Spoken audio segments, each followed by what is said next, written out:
Hello, and welcome to a Sims 4 speed build. Today we are building a tiny home for the Goth family. Now, what I'm about to say might be a little bit controversial, but I feel like the Goth family is one of the most famous families when you look at The Sims overall. I mean, yes, we do have the Landgrabs as well, but they're pretty famous. And they live in a very distant house, and they're all in like black and red.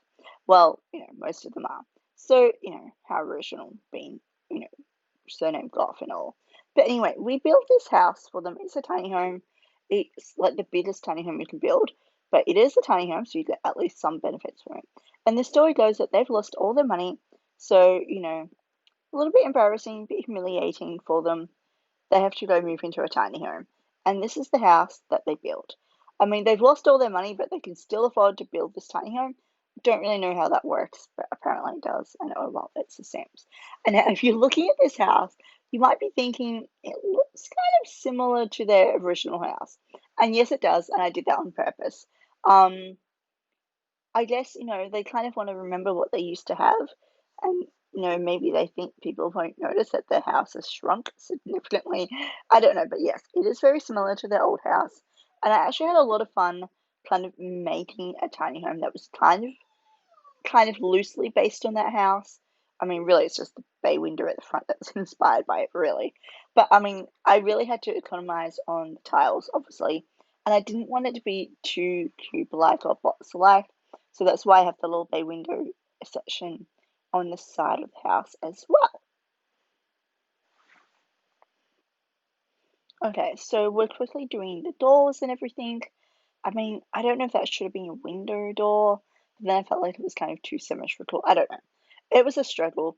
And then we have a little bit of, roofing over the deck, which I think blends in really nicely. Some bits of roofing like that I find really satisfying. Now, to add to their shame even more, they have a ladder in the house. I would have loved to have used a staircase, but I mean, space was always going to be, a bit difficult. So upstairs we have the family bathroom, a reading nook, and the master bedroom, and then the teenage girls' bedroom. So, I mean, everyone gets their own bedroom, and there is like a reading nook. I probably should have had it as like a study, but technically there is one laptop in the house. So, I mean, and there is a dining table. Originally, I was going to have the dining table over there in the bay window because I thought it might be nice with the skylight, but then I didn't know where to put the kitchen. Then I decided to put the kitchen on a wall by the front door. But then, I don't know, you'll see in a moment, I have like these counters underneath the front window bay area, but I couldn't get the sink in the middle, which was bugging me. Now, in hindsight, I think I know how I could do it, but I'm not going to go back and like rebuild the whole house. So we end up with the kitchen in this far corner, and then we get rid of that wall, which I think makes the house feel way bigger and it's a lot nicer. Um, you still get, your kitchen table, and I think the kitchen comes along, quite nicely. You have some CC in this build, so it's not up on the gallery, but if you do want me to like delete everything out of the build and upload the shell, I'm more than happy to do that. Just let me know in the comments below. We have a little bit of clutter. Most of it is, I was going to say most of it is CC clutter, but it's not. Actually, it is. Okay. I think everything on that shelf is CC. Oh well. We also have that rain shirt that I love because it's like all lit up at night time. It's very realistic. I love that. We are about to start the master bedroom now. Also, that fence that I put next to the ladder, I had to delete because it meant they couldn't use the ladder. I didn't like formally player test this house, but I did, get them to walk through the house so I know they can reach all the rooms, and yeah. Um, from what I saw, everyone was using the downstairs fine. So this is the master bedroom, and you know what? It's a pretty decent size. Like, if I was building a house normally, I'd probably make like not a fancy master bedroom, but like a suburban master bedroom about this size, maybe one tile longer. But yeah, I think we fit everything in here that we really need. The only thing we don't have is like a tall wardrobe, but I mean, the low boy is going to function as that anyway. And you can sit and talk, and I think for a tiny home, it's quite luxurious. I probably could have made the master bedroom a little bit smaller and then had like a bigger study area, which I don't know, maybe that would have been nice. But I like how, if you look at this room as a whole, you might not know it's in a tiny house. And, I do think this house, it's not super tiny. They haven't made that many sacrifices. I mean, compared to the old house they have, like they don't have a bar and they don't have like massive bedrooms. Like I think I think Bella's bedroom was probably bigger than this whole house. But oh well.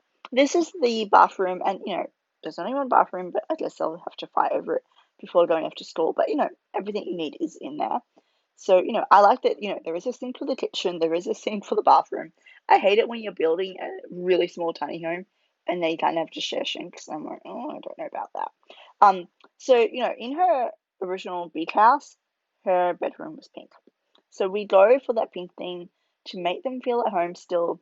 And I actually end up thinking that this room looks pretty reasonable. She gets everything she needs: a bed, a bedside table, a desk, a laptop. It's yeah, she doesn't get a double bed, but oh well. And actually, that thing I believe functions as a wardrobe as well. So technically, I guess 2 out of 3 bedrooms have like clothes storage. This is her desk. It fits in really nicely here, and she gets a pink laptop. Surprise, surprise.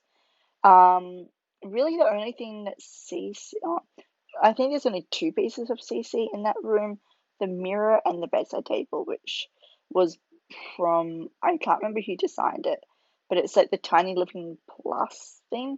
This is a reading nook because if you look at the traits of the Goth family, a lot of them are bookworms. So I thought, a nice little corner to read, especially I think the dad, Mortimer, is a bookworm. So I thought, I could really picture him sitting up there and reading his book. Down here is the son's bedroom, and it's pretty small. He's the youngest and he got the smallest bedroom, but I mean, it's still functional. I mean, it's not the best, but whatever. I actually really like this bed for some reason. I felt like it suited the family nicely. Whereas normally when I was building, I would probably not even look at the bed or consider it. Okay, so we throw some random stuff in here. I mean, I don't know if I should have put some sort of skill building thing instead of a seat, but oh well. Um, there wasn't a lot of space to play around with.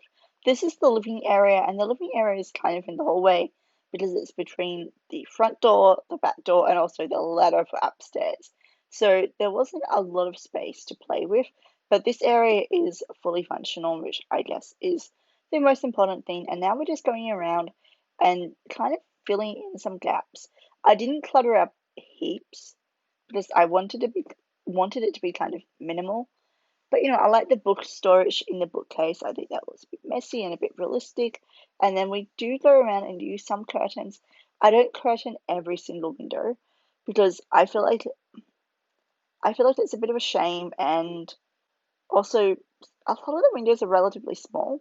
So if you close them off completely, then you have no extra light. And especially with like, darker colors and black flooring, I do feel like a bit of light is nice.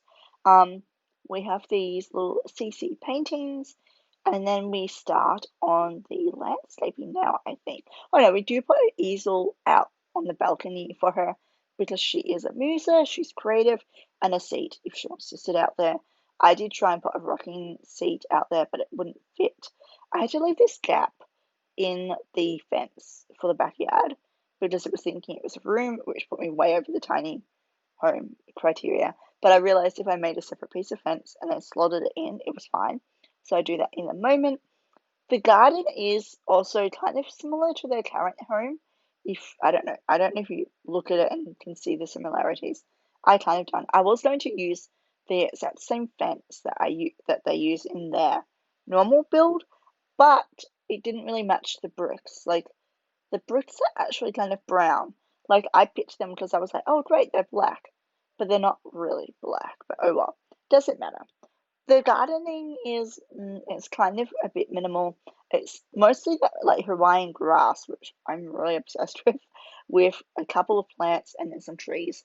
Um, I don't know if I should have moved this onto a smaller lot before taking screenshots. I think I should have.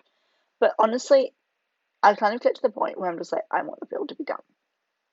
And I kind of feel bad for landscaping because I always do landscaping at the end. I'm not very good at landscaping to begin with. And by the end of it, I'm like, I want it done. It's just, I know it's a bad mentality. If you guys have any tips for landscaping, please do send them.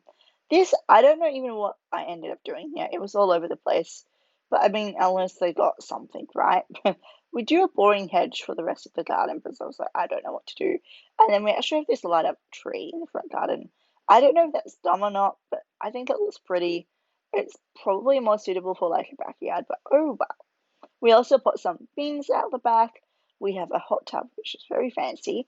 And it's like bigger than the son's bedroom, I think, actually, when you think about it.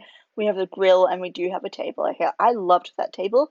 I don't know if you can see it in the video, but the umbrella component was actually transparent, which I've never noticed before, but I think that's really cool. And I mean, high five to the Sims team because that was one nice umbrella. If it was black or red, I probably would have gone for it, but white was a bit too bright and airy for this build. Um, this table I like never use because I feel like it never looks right, but I thought it looked perfect there. We also have a sofa by the hot tub. I did nearly put a pool in, but went for the hot tub instead. We also have some gardening little pots down the side, and whenever I do a build, I usually just use like the subtle saucer lights to build so I can see what I'm building, and then at the end I go through, I delete them all, and then I kind of like replace mostly only the subtle saucer lights because then I don't know, they're not obtrusive to your gameplay and they light up really well. But we did have some featured like CC pendants throughout the house. So anyway, here are the screenshots for the build. Thank you so much for watching, and I hope you have a wonderful day. I'll speak to you soon. Bye.